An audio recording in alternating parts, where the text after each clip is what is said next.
이제 구약 성경 그 마지막 부분 예언서로 우리가 접어들었습니다. 구약 성경은 크게 네 덩어리로 되어 있잖아요. 장르, 이 국어 시간에 보면 문학 장르가 있지 않습니까? 그래, 그 장르별로 구별하면 모세 오경이 있습니다. 맨 처음에. 그리고 나면 역사책이 있어요. 그 역사서가 쭉 있고요. 그 다음에 시집들이 5권이 있는 거 우리가 아가서까지 방금 읽었습니다. 그리고 나면 예언서의 큰 묶음이 있습니다. 그러니까 모세오경, 토라, 역사서, 시가서, 그리고 예언서, 이런 네 묶음으로 이 문학 장르별로 우리 하나님께서 구약 성경을 마지막에는 이렇게 이제 묶음의 형태로, 네 묶음의 형태로 우리에게 주신 것입니다. 그런데 이 마지막 예언서 가운데 물론 우리는 그 역사서와 붙여서 읽느라고 맨 마지막 예언서들 학개, 스가랴, 말라기 3권은 우리가 이미 읽었습니다. 이제 그 뒤에 그 남은 그 큰 덩어리를 우리가 이제 읽을 차례인데 이번 주에 이사야서를 읽었습니다. 그 예언서는 분량으로 말이에요. 대예언서와 소예언서로 구분됩니다. 그건 순전히 무슨 뜻이냐면 그 분량으로만 구분하는 거예요. 그래서 이사야, 예레미야, 에스겔, 다니엘 요 순서대로 요 네 책은 분량이 일단 많아요. 다니엘은 좀 적지만 이사야, 예레미야, 에스겔은 덩어리가 굉장히 큰 책들이어서 이런 걸 분량이 많아서 대예언서라고 하고, 그 다음에 호세아, 요엘, 아모스, 오바댜 뭐 이런 쭉 그 호요, 아오, 요민, 아하 이렇게 쭉 나가는 그 소선지서 12권이 있는데 그것은 분량이 작으니까 이제 작을 소자를 써서 그 소선지서라고 합니다. 이제 우리가 대예언서 큰 덩어리들을 우리가 이제 읽게 되었습니다. 이사야서를 이제 이번 7월에 우리가 그 2번째로 읽게 되었는데요. 이사야라는 말은 그 이사야 할 때 이사야, 예레미야, 호세야, 뭐 엘리야 할 때 희한하게 야로 많이 끝나지요. 히브리 사람 이름은. 그 야가 뭐냐면 야훼, 여호와를 줄여서 쓰는 말입니다. 그래서 이사야라는 말은 여호와께서 구원하신다 그런 뜻입니다. 그래 정말 이사야서에는 이 여호와 하나님의 구원이 이제 가득 그 안에 나옵니다. 그런데요, 이 여호와 하나님의 구원, 이사야라는 그 이름이 확 가르쳐주는 여호와께서 구원하시는데 그 여호와의 구원은 아주 두려운 심판을 통해서 옵니다. 이게 아주 특징적인 거예요. 이사야서를 읽으면 전체로 모를 수가 없게 가르쳐 주시는 것입니다. 왜 그러냐면 그 하나님의 구원을 받을 백성이 굉장한 죄를 범했기 때문에 그렇습니다. 그래 범죄한 하나님의 백성과 그리고 그 하나님의 백성 아닌 여러 나라들을 그냥 다 합쳐서 한자 말로 열방 그러거든요. 그 열자는 줄지어 서 있다 이런 거잖아요. 방자는 나라 방자고, 그러니까 이스라엘 주변에 그냥 줄지어 서 있는 모든 나라들을 다 합쳐서 한자 말로 열방이라고 그래요. 여러 나라들, 모든 나라들. 이 모든 열방이라고 하면 이건 지금 이스라엘 밖의 이방인들, 하나님 안 믿는 나라들을 뜻하는 것입니다. 그 당시 구약에는 하나님 나라라고는 이스라엘밖에 없는 거잖아요. 나머지 이스라엘 외에 전 열방은 다 이방인들이고 하나님을 안 믿고 그런 사람들인데, 문제는 하나님의 백성인 이 이스라엘과 그리고 온 열방이 다 죄 가운데 있습니다. 그래서 하나님의 심판을 통해서 이제 구원과 회복이 오겠습니다. 그냥은 안 온다고요. 왜 그러냐면 죄가 있으니까 이 죄를 처리해야 되는데 아주 두려운 심판을 통해서 죄가 처리되고 그리고 나서야 이 구원과 회복이 오겠습니다. 그걸 이제 얘기한다고요. 그래 우리가 2년 전에 이 이사야서를 읽었는데 그때는 이렇게 이 구원과 심판이 이렇게 옷감 짜듯이 교직되는 거, 구원, 심판, 심판, 구원 이렇게 이제 이 내용들이 이렇게 쭉 교직되는 걸 우리가 보았습니다. 그리고 하나님께서 그렇게 자기 백성이라도 심판하시는 이유가 무언가를 우리가 살펴보았습니다. 그걸 간단하게 그 2년 전에 본 거를 줄여 말하면 불경건과 불의 때문입니다. 하나님을 향한 불경건, 이건 한마디로 하면 우상을 숭배한 거예요. 이건 간단한 죄가 아닙니다. 남편이 있는 여자가 혹은 아내 있는 남자가 외도를 하는 것과 똑같은 것입니다. 간음이라고요. 영적인 간음입니다. 우상 숭배는. 자기 남편이 하나님인데 하나님 백성이, 신부인 하나님의 백성이 자기 남편 아닌 다른 사람에게 자기 마음과 몸을 주는 거란 말이에요. 이러면 끝입니다. 하나님과의 관계가 끝나는 거라고요. 언약 파기자가 되는 것입니다. 그래서 그 두려운 죄를, 불경건, 하나님을 향하여 그런 경건치 않은 그 우상 숭배를 하였고, 그런 사람은 틀림없이 다른 사람에게 상처를 줍니다. 불의를 행하게 돼요. 그래서 하나님을 향한 불경건과 다른 사람을 향한 불의, 이 불경건과 불의 때문에 이 백성이 심판을 받게 된 거, 그런 거를 이제 우리가 2년 전에 생각하였습니다. 그래, 하나님께서 이 두려운 심판을 통해서 멸망시키실 자들을 멸망시키십니다. 하나님은 두려운 분이고 소멸하는 분이십니다. 그냥 적당히 봐주시는 분이 아니고요. 그래, 아마 대부분 10중 8구는 다 멸망합니다. 정말로. 그러고 나서 남은 사람들, 여러분 큰 나무를 쌍둥, 그 전자톱으로 쌍둥 베면은 맨 밑에 뭐 남아요? 그 땅 위에 조금 이렇게 사람 앉을 수 있는 그루터기라고 남지 않습니까? 잘라버리면 나무는 다 죽어버리고요. 그 밑에 그루터기가 남는데, 그 그루터기처럼 이스라엘 백성 가운데 남은 사람들을 구원하실 것입니다. 그래, 이제 이 이사야서를 쭉 읽으면 그 남은 자에 대한 이야기가 그게 소망처럼 나옵니다. 남은 자가 구원받을 것입니다. 근데 남은 자는 아주 소수라고요. 하나님 백성이라고 이름을 갖고 있으면 다 구원을 받는 게 아니고 남은 자만 구원을 받을 것입니다. 죄 가운데 있기 때문에 그래요. 그래, 대개 이 이사야서는 66장까지 굉장히 길게 있는데, 그냥 간단히 말하면 40장을 기준으로 1장부터 39장 그게 1부고 40장부터 66장이 2부라면 1부의 큰 주제는 심판이고 2부의 큰 주제는 구원이거든요. 그래서 이제 심판과 구원이 이렇게 쭉 그 책에 연결되어 있지만, 이건 전체로 볼 때 그런 것이고 자세히 보면 안 그렇단 말이에요. 그래, 우리가 지난 처음에 볼 때부터 자세히 볼 수가 없으니까 큰 그림을 본 것이고요. 이번에 두 번째 이사야서를 읽을 때는 조금 더 자세히 보면요, 이게 뭐 1장부터 39장까지가 심판이라고 그래서 몽땅 심판이 나오는 게 아니에요. 거기 1장부터 39장 사이에도 잘 살펴보면 보석처럼 전체 메시지의 주조, 큰 흐름은 이건 두려운 심판입니다.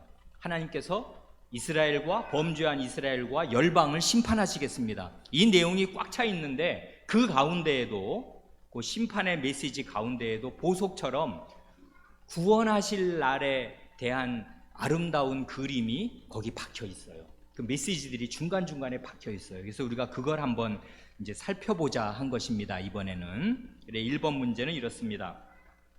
이사야서는 마지막 날의 아름다운 모습을 섬광처럼 보여줍니다.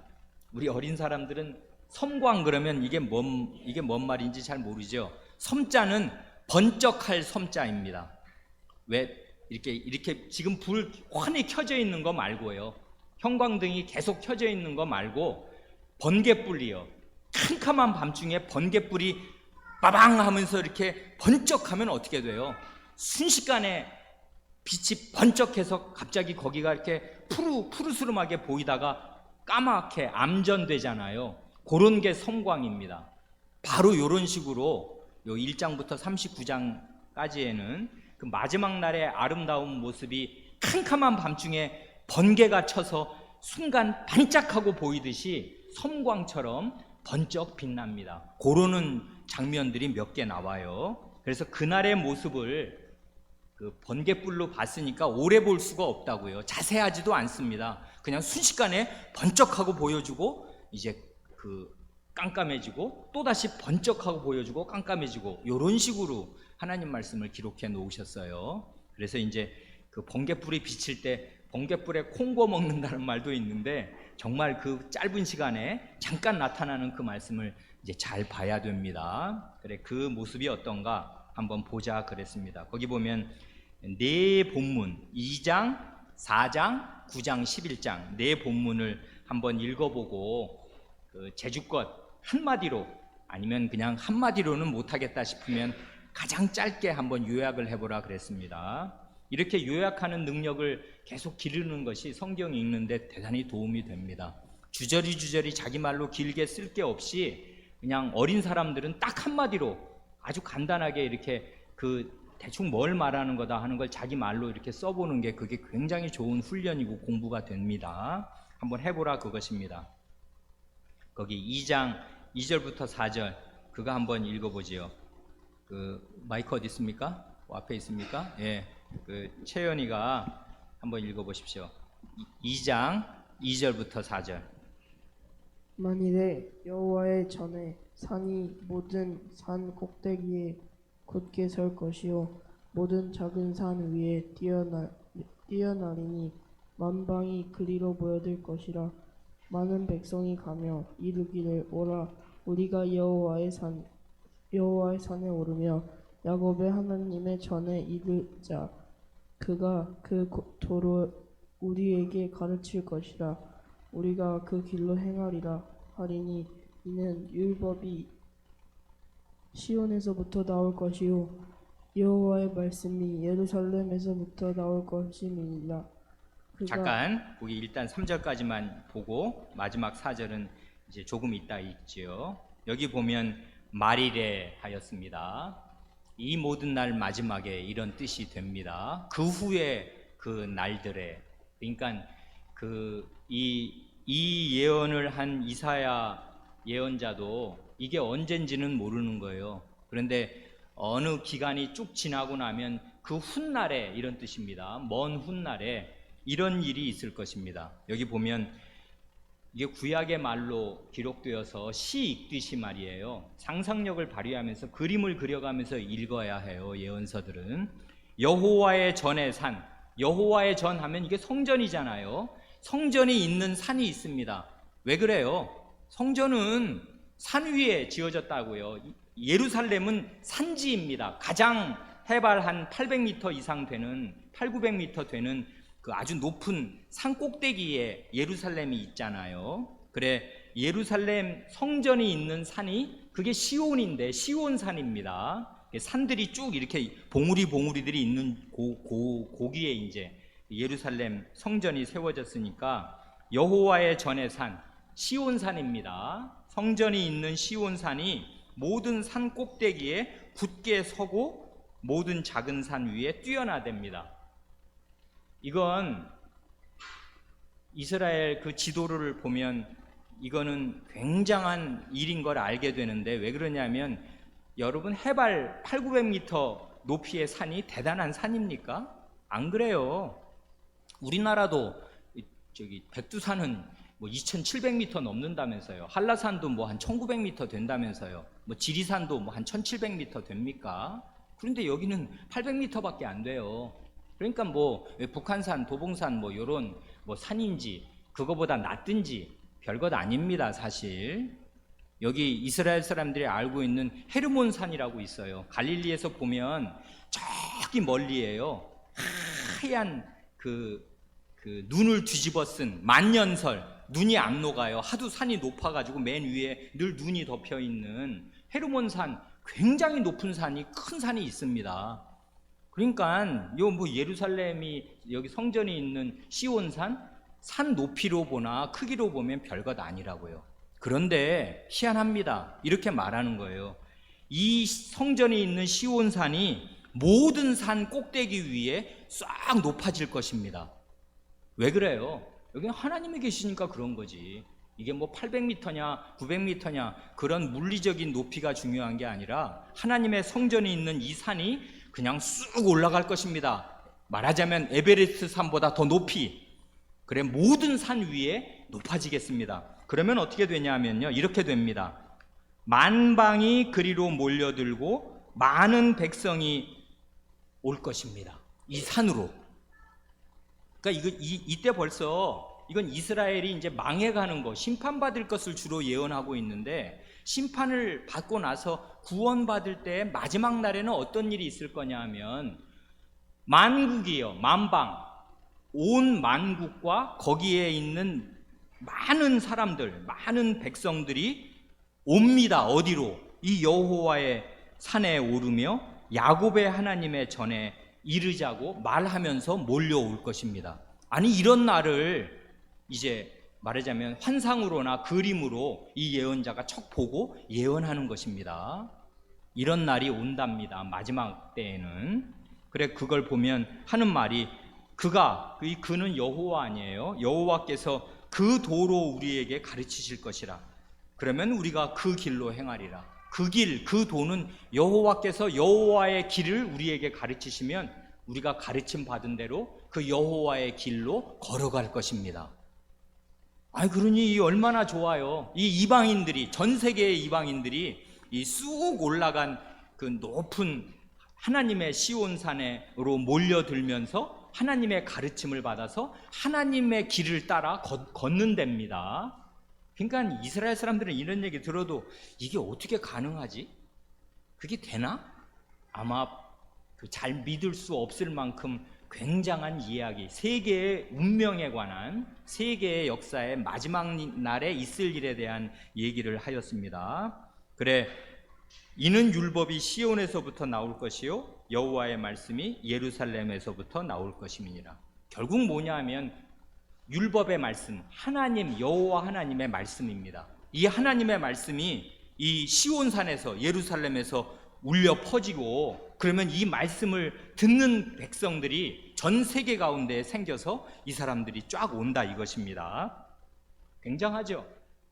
이런 걸, 이게 2장이라고요. 2장. 1장과 2장을 한번 비교해 보세요. 1장 보면 심각합니다. 너희 소돔의 관원들아, 고모라의 백성아, 너희는 소돔보다 못해. 그리고 짐승만도 못해. 소도 주인을 아는데 너희는 지금 주인을 아냐.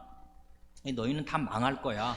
요렇게 1장은 심각하게 출발하는데 2장을 탁 열면 맨 앞부분에 바로 마지막 날에 될 멋진 모습이 번개처럼 짜잔 하고 쫙 빛이 비치고 싹 꺼진단 말이에요. 그러니 이 빛은, 근데 그 빛의 내용을 가만 보면 대단합니다. 세계 역사의 마지막 날의 모습을 굉장히 그 스케일이 크게 웅장하게 묘사하였습니다. 4절 보면 또 이것도 대단해요. 4절 맞아. 읽어보십시오. 4절. 2장 4절. 그가 열방 사이에 판단하시며 많은 백성을 판결하시리니 무리가 그 칼을 쳐서 보습을 만들고 그 창을 쳐서 낫을 만들 것이며 이 나라와 저 나라가 다시는 칼을 들고 서로 치지 아니하며 다시는 전쟁을 연습지 아니하리라. 예. 그 만국의 백성이 하나님의 말씀을 배워서 그 말씀대로 살려고 하나님께로 오는 그런 시대를 예언하더니 맨 마지막에는 만국의 전쟁이 그치고 평화가 임할 것을 예언합니다. 이게 오늘 우리한테는 별로 실감이 안 나요. 왜 그러냐면 지금 우리는 제2차 세계대전이 끝나고 우리 한국 사람은요, 왜 북한을 머리 위에 이고 있긴 합니다마는 제2차 세계대전이 1945년에 끝난 뒤로 70여 년 동안 큰 전쟁이 없는 때를 살고 있어요. 그래, 우리 70살 이하 된 분들은 전쟁을 실제로는 안 겪은 거예요. 뭐 외국에 참전을 했다면 모를까. 국내에서는 전쟁을 겪어봤나. 그러니까 전쟁을 겪은 세대와 전쟁을 안 겪은 세대는 세계관이 다르고요. 모든 것이 다릅니다. 전쟁은 모든 악의 최종 결정판입니다.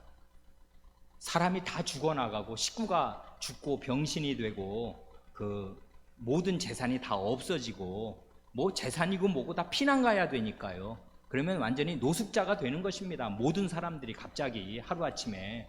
전쟁은 모든 것을 다 앗아가거든요. 그런데 인류 역사에 이렇게 평화가 오래된 때는 별로 없었어요.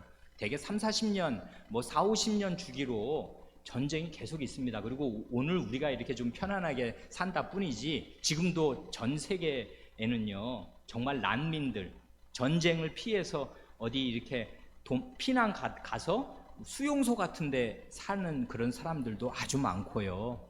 여전히 세계에는 전쟁이 구석구석에 있습니다. 그런데 그리고 우리 이 19세기, 20세기에 우리 인류는 양차 세계, 두 차례의 세계대전이라는 한 2천만 명씩 막 죽어나가는 어마어마한 전쟁을 치렀고요. 그리고 이 시대는 전쟁이 일상화된 시대였습니다.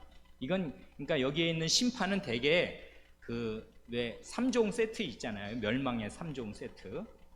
칼과 기근과 연병이지 않습니까? 전쟁, 그리고 배고픔, 기근, 그 다음에 질병, 이런 건데요.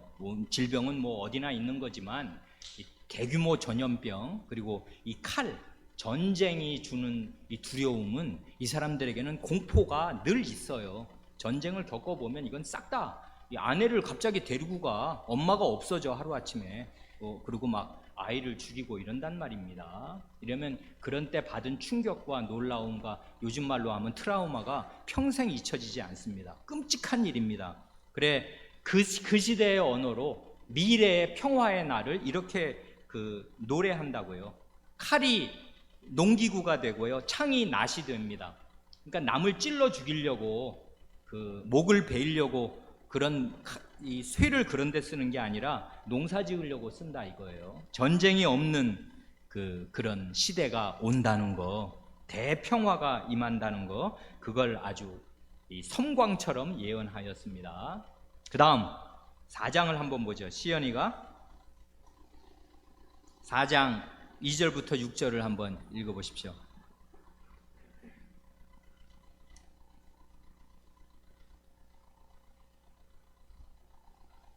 그날에 여호와의 싹이 아름답고 영화로울 것이요 그 땅에 솟아는 이스라엘의 피난자를 위하여 영화롭고 아름다울 것이며 시온에 남아있는 자 예루살렘에 머물러 있는 자 곧 예루살렘에 있어 생존한 자 중 농명된 모든 사람은 거룩하다 칭함을 얻으리니. 자, 여기 4절부터는 잘 읽어야 합니다. 예.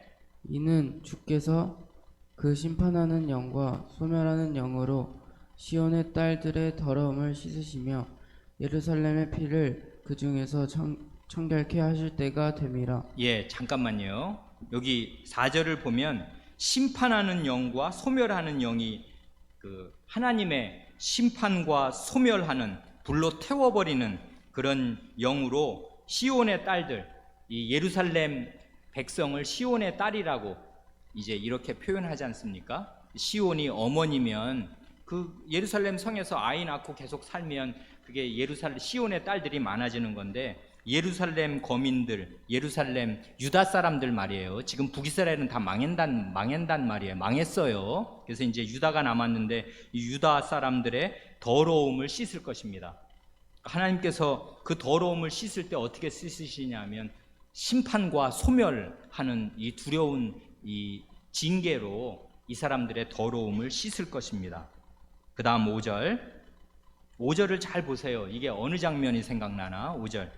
여호와께서 그 거하시는 온 시온산과 모든 지폐 위에 낮이면 구름과 연기, 밤이면 화염의 빛을 만드시고 그 모든 영광 위에 천막을 덮으실 것이며, 또 천막이 있어서 낮에는 더위를 피하는 그늘을 지으며 또 풍우를 피하며 숨는 곳이 되리라. 예, 하나님께서 이제 이 사람들을 심판을 통해서 정결하게 하시고 그 죄를 씻어 버리게 하십니다. 멸망할 사람, 죽을 사람은 죽을 것입니다. 그러나 남은 자들은 이제 깨끗하게 정화될 것입니다.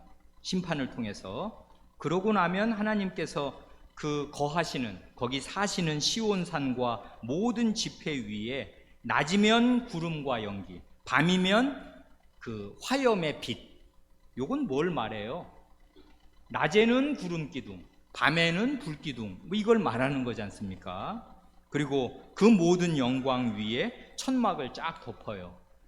이건 지금 거의 성막과 그리고 그 시내산 앞의 모습을 지금 거의 얘기하는 거 아니에요? 시내산 앞에 이런 일이 있었지 않습니까? 그 하나님께서 구름과 연기 가운데 그리고 화염이 충천한 가운데 그 막 산 위에서 요즘으로 하면 화산이 폭발하듯이 엄청난 그 불꽃이 있는데 그걸 또 다 보여주는 것도 아니고 구름이 빽빽한 구름이 가려 있기도 하고 구름과 이 불 가운데 하나님이 시내산에 좌정하시고 그런 구름과 불이 이 성막 위에 또 있었단 말이에요. 그래 시내산에서 그 백성과 함께 하셨듯이 하나님께서 자기 백성 위에 함께 하실 것을 이렇게 이제 그 노래하였습니다. 그 다음 이제 9장으로 우리 시간이 없으니까 쭉쭉 한번 가보죠. 우리 명준이가 9장 한번 읽어보십시오. 1절로 5절. 전에 고통하던 자에게는 흑암이 없으리로다. 옛적에는 여호와께서 스불론 땅과 납달리 땅으로 멸시를 당케 하셨더니 후에는 해변 길과 요단 저편 이방의 갈릴리를 영화롭게 하셨느니라. 흑암에 행하던 백성이 큰 빛을 보고 사망의 그늘진 땅에 거하던 자에게 빛이 비치도다. 주께서 이 나라를 창성케 하시며 그 즐거움을 더하게 하셨으므로 추수하는 즐거움과 탈취물을 나누는 때의 즐거움같이 그들이 주의 앞에서 즐거워하오니 이는 그들의 무겁게 맨 멍에와 그 어깨의 채찍과 그 압제자의 막대기를 꺾으시되 미디안의 날과 같이 하셨음이니이다. 어지러이 싸우는 군인의 갑옷과 피 묻은 복장이 불의 섭같이 살라지리니. 예, 여기 보면 전에와 이제가 이제 구분돼서 전에는 뭐가 있었냐면 고통이 있었고 흑암이 있었습니다. 캄캄한 가운데 엄청나게 괴로웠습니다. 그랬는데 이제는 그 2절에 보면은 그 캄캄한 어둠 속에 있었던 사람에게 빛이 비추고요. 그 캄캄한 어둠은 사망의 그늘입니다. 그 땅 전체가 죽음의 그늘이 쫙 덮었어요. 나중에 보면 왜 그래요? 5절 같은 거 보세요. 전쟁이 이 외국 군대의 말발굽이 한번 휩쓸고 가면은 온 나라가 거기 갈릴리 땅이잖아요. 이건 지금 스불론과 납달리는 맨 북쪽에 있는 지파들 아니에요. 그러면 외국 군대가 아수르 군대가 오면 거기를 휩쓸고 북쪽을 휩쓸고 아래로 내려오는 거지 않습니까? 중공군이 쳐들어오면 어떻게 돼요? 의주대로를 차고 신의주를 그 압록강을 건너서 신의주를 거쳐서 이 평양을 통해서 이 서울로 개성으로 내려온단 말이에요. 그러니까 그 북쪽에 있는 신의주 사람들은 맨날 그 중국 청나라 군대인지 뭐 그 전 수나라 때부터 계속 그 말발굽에 시달리는 것입니다. 외국 군대가 한번 오고 나면은 정말 아무것도 안 남아요. 그러면 캄캄해지게 되는 것입니다. 큰 고통이 임합니다. 고통과 어두움. 그런데 거꾸로 됩니다. 그날이 오면 이 흑암 가운데 큰 빛이 비치고 그 고통이 뭐로 바뀌냐면 즐거움으로 바뀌는데 이건 옛날 사람이 가장 즐거워할 때가 언젠가 그거를 이제 묘사했잖아요. 추수할 때가 제일 즐겁습니다. 1년 농사의 모든 걸 다 거두어 드리니까 1년 연봉 받는 날이에요. 이날 기분 최고지. 가장 마음이 풍요롭고 뿌듯한 그래 추수할 때의 즐거움과 탈취물을 나눌 때의 즐거움. 전쟁에 이겨가지고 상대방 성에 있는 모든 금은 보화가 다 우리 거야. 이러면 최고지. 이래서 이제 그 구약 시대 사람들이 가장 즐거워했던 때가 언젠가 전쟁에 승리해서 모든 전리품을 얻을 때 그리고 추수할 때의 즐거움. 이런 즐거움이 아까는 고통과 캄캄함이 있었다면 이제는 고통을 대체하는 너무나 큰 즐거움이 그리고 어두움을 대체하는 큰 빛이 있을 것입니다. 이건 뭘 통해서 오는 거냐면 4, 5절을 보면요. 멍에와 채찍과 막대기입니다. 이게 뭐예요? 외국에 포로로 잡혀간 거예요. 전쟁에 져가지고. 그러면 뭐 재산은 하나도 없는 거고 노예가 되는 거지. 그래서 평생 일해야 되는 멍에가 있고요. 그 다음에 어깨를 채찍으로 맞습니다. 일하라고 똑바로 안 해? 하면서 계속 채찍으로 내려칩니다. 그리고 막대기로 얻어 맞습니다. 이래도 뭐 할 말이 없어요. 나라가 없으니까. 이렇게 되면 이게 끔찍한 것입니다. 우리 할아버지, 증조 할아버지 세대는 이런 세대였습니다. 나라를 잃고 뭐 사할린으로, 뭐 일본으로, 저기 만주로 이렇게 막 뿔뿔이 흩어져서 이렇게 피난 가거나 혹은 징용에 끌려가 갖고 남의 나라 전쟁에 총알바지로 나갈 수밖에 없는 이런 상태입니다. 이게 바로 그런 거가 다 없어져서 이제 그 큰 전쟁이 끝나고 이 압제의 막대기가 없어지고 평화를 얻게 될 것입니다. 이런 날을 이제 싹 묘사하였습니다. 마지막 때는 이건 결정판입니다. 11장 6절로 9절 한번 읽어보죠. 지혜가.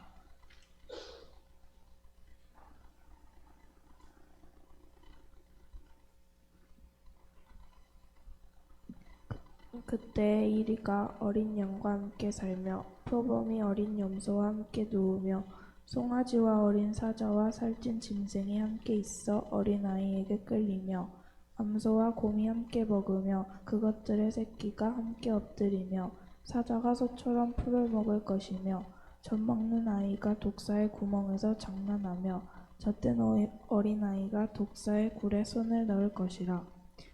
내 거룩한 산 모든 곳에서 해됨도 없고 상함도 없을 것이니 이는 물이 바다를 덮은 같이 여호와를 아는 지식이 세상에 충만할 것이니라. 예, 그때 아까는 말이래 그랬는데 지금 그때 그게 언젠지는 이사야 예언자도 모르는 거죠. 그런데 그날이 올 것입니다. 그날이 오면 어떻게 되냐면 여기는 굉장히 그 멋진 모습으로 우주적인 평화가 올 것을 말하지 않습니까? 어린 양과 이리, 표범과 어린 염소, 송아지와 어린 사자와 살찐 짐승, 암소와 곰. 이게 다 뭐예요?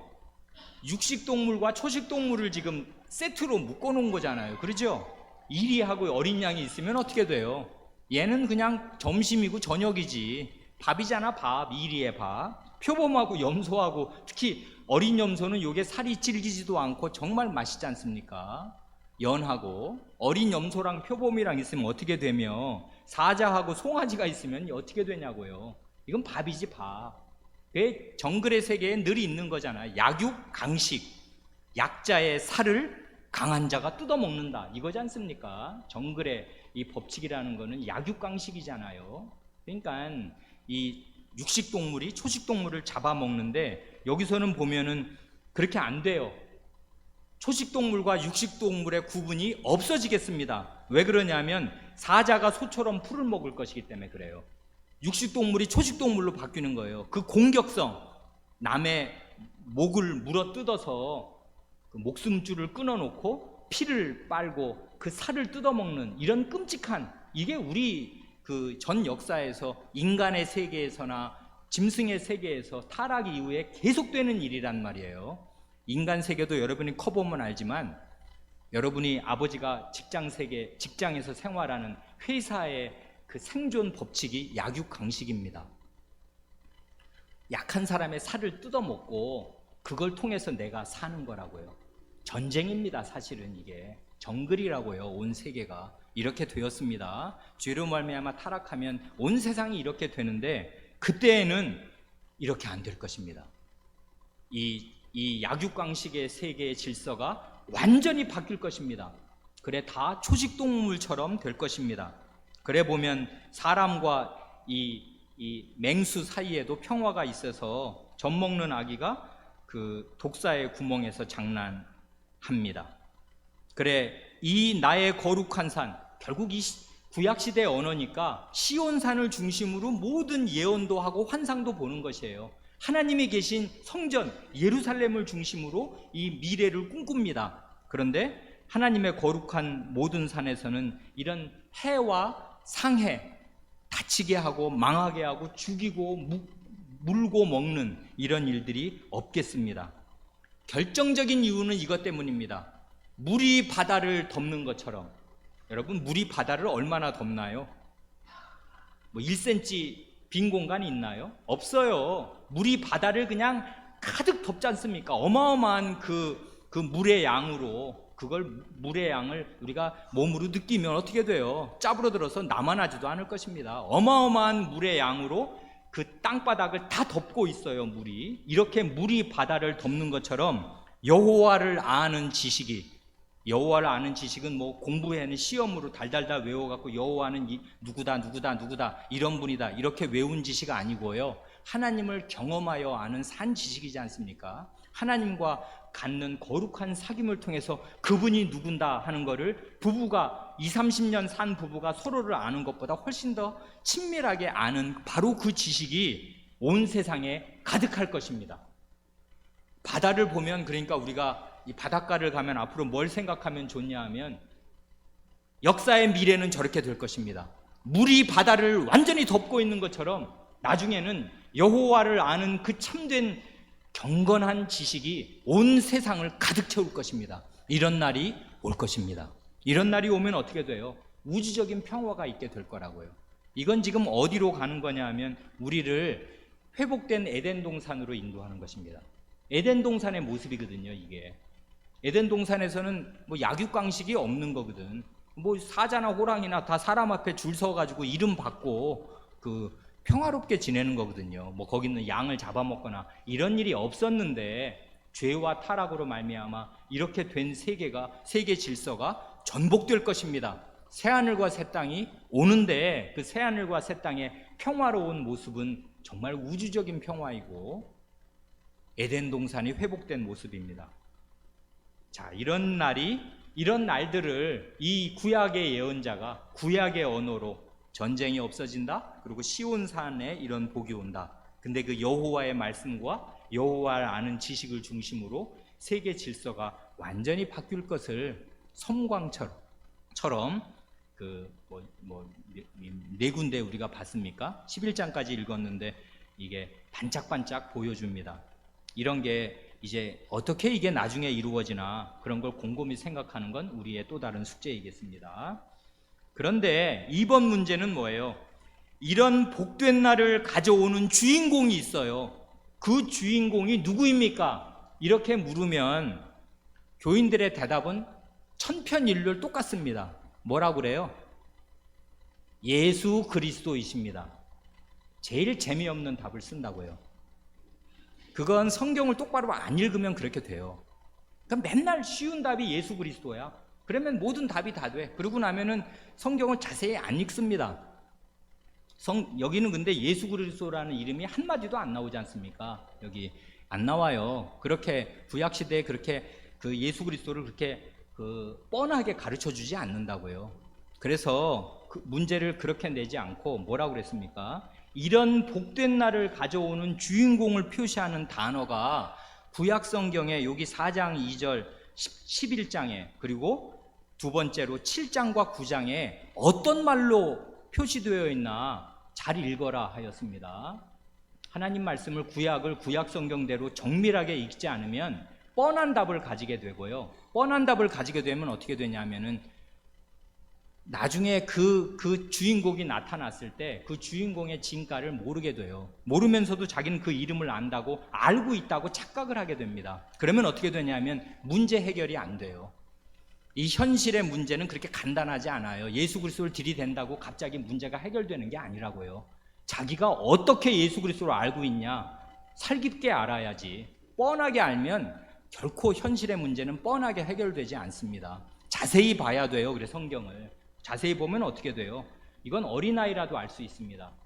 거기 4장 2절, 11장 1절, 11장 10절 읽으면은 시간이 없으니까 뭐예요? 어떤 단어로 표시돼요? 예? 싹이지, 싹. 싹이 뭔지도 모르는 사람 없죠? 다 알죠? 싹은. 싹이 튼튼해요? 싹이 힘세요? 싹은 정말 어린아이 3살짜리라도 꺾어버리고 이렇게 망가뜨릴 수 있을 만큼 새싹, 아주 작은 가냘픈 싹으로 묘사된다고요. 그러면 그 7장과 9장에서는 뭐로 묘사가 돼요? 에? 왜 말이 없어? 뭐로 묘사가 돼요? 아기로 묘사가 된다고요. 갓 태어난 신생아로 묘사가 된단 말이에요. 어린 아기. 처녀가 잉태하여 아들을 낳을 것입니다. 9장 6절에는 한 아기가 우리에게 낳습니다. 그러니까 이건 두 개 이미지는 아주 비슷한 거지. 나무에 아주 여린 새싹, 싹. 그 다음에 아무 힘없는 아기. 그 아기가 우리에게 날 것인데, 이 싹과 이 아기가 나중에 이사야서 뒷부분으로 가면 이분이 바로 여호와의 종입니다. 여호와의 종인데, 이 싹과 같고 아기와 같은 이 여호와의 종이 이 복된 날을, 엄청난 날이잖아요. 이건 우주에 큰 대평화가 임하게 할 그 엄청난 날을 이분이 가져오겠습니다. 근데 그게 싹이고 아기라고요. 그래, 9장 6절과 7절 읽고 마칩니다. 9장 6절과 7절, 이걸 자세히 이야기하면 좋은데 시간이 다 갔습니다. 이는 한 아기가 우리에게 낳고 한 아들을 우리에게 주신 바 되었는데, 그 어깨에는 정권을 메었고, 그 이름은 기묘자라, 모사라, 전능하신 하나님이라, 영존하시는 아버지라, 평강의 왕이라 할 것입니다. 악인데 희한합니다. 이 악인데, 이 아기는 전능하신 하나님이고 영원히 계신 아버지입니다. 그리고 평화의 샬롬, 평화의 왕입니다. 어떻게 악인데 영원한 아버지가 되나? 어떻게 악인데 사람으로 낳는데 어떻게 전능하신 하나님인가? 그 이름이 희한하지요. 구약시대는 이런 딜레마, 이건 분명히 하나님의 말씀인데 이게 어떻게 이루어지는지 알 길이 없었을 것입니다. 그런데 이 싹과 이 아기가 이 평강의 왕으로서 우주적인 평화를 가져오시겠습니다. 우리와 함께 하시는 하나님, 오늘 우리가 부른 찬송 임마누엘의 하나님으로 이 아기가, 이 싹이 우리 가운데 오겠습니다. 그래, 곧 오소서 임마누엘입니다. 여기 자세히 보면 좋은데 요만큼만 하겠습니다. 기도하겠습니다. 그리고 기도하기 전에 자기 성경책 안 가져오는 사람들이 있죠. 각각 자기 성경책 하나, 초등학교 이상 된 사람은 성경 공부 시간에 자기 성경책 가지고 오십시오. 자기 눈으로 읽을 수 있도록, 옆 사람 거, 형 거, 동생 거 보지 않도록 기도하겠습니다.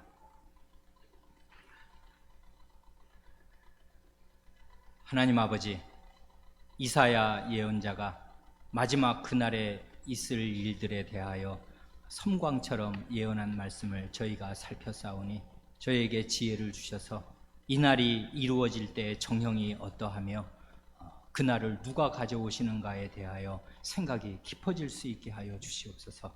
우리 구주 예수님의 이름으로 기도하옵니다. 아멘.